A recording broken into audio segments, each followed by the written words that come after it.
não tive nenhum problema, assim, durante a gestação.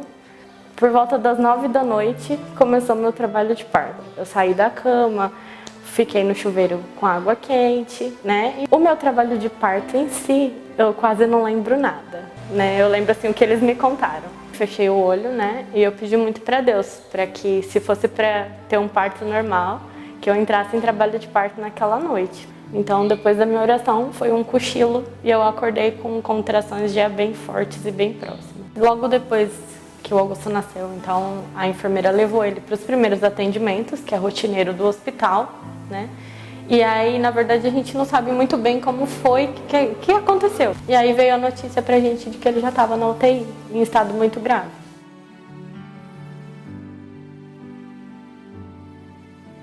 Eu tive um bebê de mais de 3,5 kg, num tempo gestacional considerado ideal. E eu fiquei sem chão. Eu não acreditei, na verdade, né? Eu falei que eu queria ver.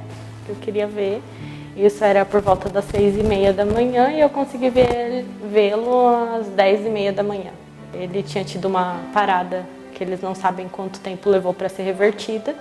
Teve então uma falta de oxigenação grave e que afetou principalmente o cérebro, né? Mas a primeiro momento também tinha afetado o coração e rim. Então era praticamente o corpinho todo dele afetado por uma falta de oxigênio. Quando a gente entrou na UTI para vê-lo pela primeira vez, eu e o Daniel, ele já estava tendo crises convulsivas de difícil controle, né? Que significava que o quadro era muito grave. Depois que o médico falou da gravidade do quadro do Augusto, ele falou que as primeiras 72 horas, né, os primeiros 3 dias eram fundamentais para a evolução boa ou ruim do quadro dele, né? E infelizmente nesses 3 dias ele não teve boas melhoras. No terceiro dia ele teve um pouco de piora, assim, né? Que precisou entrar com várias outras medicações para o funcionamento do organismo dele. Mas a gente acabou até perdendo um pouco a esperança de ter ele com a gente nesse dia, né? Que foi um dia que eu apelei muito para Deus por um milagre. Precisava acontecer um milagre maior do que já estava acontecendo. Então a gente recebeu a notícia do médico que o estado era muito grave, que ele tinha 72 horas para dar boas respostas e não teve respostas boas nesse tempo, né?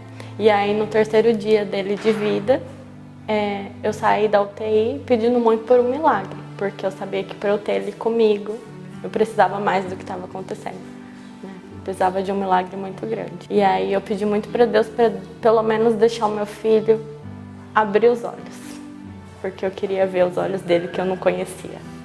E aí no 5º dia de vida dele, a gente pediu para o padre batizá-lo, porque se ele precisasse descansar, ele descansaria dentro daquilo que a gente acredita. O padre foi, fez o batizado dele, e na hora que a gente voltou na visita, o Augusto já estava com várias medicações suspensas, já estava respondendo bem a alguns estímulos que eles esperavam, né?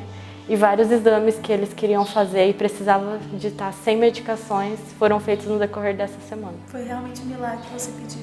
Foi. Nossa, Mari, muita força que você tem, né? Eu falo que eu não sei de onde veio, mas veio. Veio porque a vontade que a gente tinha de ter ele com a gente era maior, né? E Deus também tinha essa vontade, porque senão ele não ia estar com a gente, não. Depois que o Augusto conseguiu sair do respirador, que eu pude pegar ele no colo pela primeira vez, sem nenhum aparelho, e que ele olhou pra mim, foi como se ele falasse, agora eu vou ficar. E não tem nada que substitua o olhar dele pra mim, nada. Que foi o que eu mais pedi, né? Que eu queria ver os olhos dele, independente de como ele ficasse.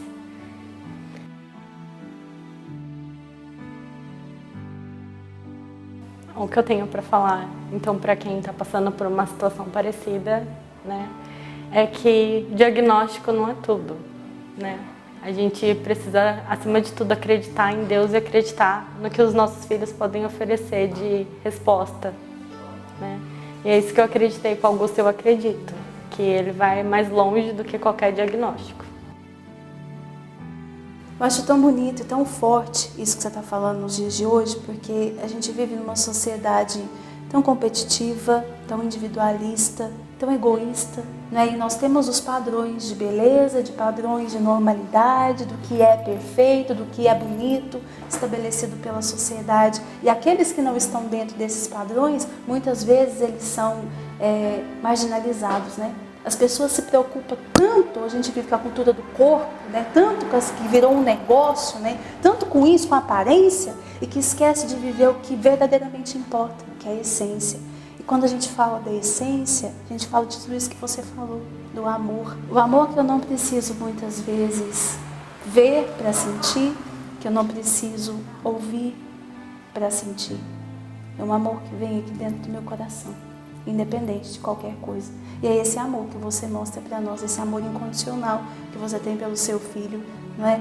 E eu estava esses dias ouvindo uma frase muito bonita de um filósofo, e que ele falava justamente sobre que o mundo que a gente está vivendo, ele perdeu a visão, né? As pessoas estão tão acostumadas a ver as imagens prontas da televisão que não sabem mais o significado do real, daquilo que eles realmente estão vendo, né?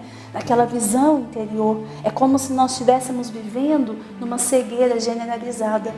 E aí aquele que eu chamo de cego, ou aquele que eu digo que tem uma determinada deficiência, por exemplo, uma pessoa com deficiência visual, não é? Na verdade, às vezes eu estou mais deficiente ou mais cego do que aqueles que eu chamo de cego. Por quê? Porque o meu olhar, muitas vezes, eu vejo me enxergar como o olhar do que está de fora. Mas, na verdade, o olhar não é só para fora, ele também é para dentro. Nós estamos tão presos do mundo virtual que às vezes nós não enxergamos as pessoas mais, nós banalizamos, não é? O nosso olhar. E isso que você traz tem uma essência tão bonita. Nos ensina a enxergar o outro, a viver o verdadeiro amor, a essência do amor, né? O amor incondicional, o amor que não busca interesses que são seus, o amor que preocupa em cuidar, em doar-se, independente de qualquer coisa. Você é uma mãe que traz uma mensagem tão bonita para nós, uma mensagem de coragem, uma mensagem de ir contra a corrente, porque a corrente da sociedade é uma corrente egoísta. E você abriu mão de tudo da sua vida para poder cuidar integralmente do teu filho. Você nos ensina o que é o doar, o que é o acolher, o que é o cuidar. Mãe, você e sua família é um presente de Deus na minha vida. Eu aprendi muito com você, com a sua história. Você é uma mulher de fé, de coragem, de luta, uma mulher de vitória. Muito obrigada, viu? Por hoje compartilhar comigo a sua história, essa história tão linda, que nos ensina o que é o real sentido do amor, desse amor incondicional. Muito obrigada. Obrigada, viu, por esse momento tão lindo, pela acolhida, pelo carinho de ter nos recebido aqui na sua casa e ter compartilhado essa história tão especial que fala tanto aos nossos corações. Obrigada, viu? E nós só temos um caminho, não é? Que é o amor.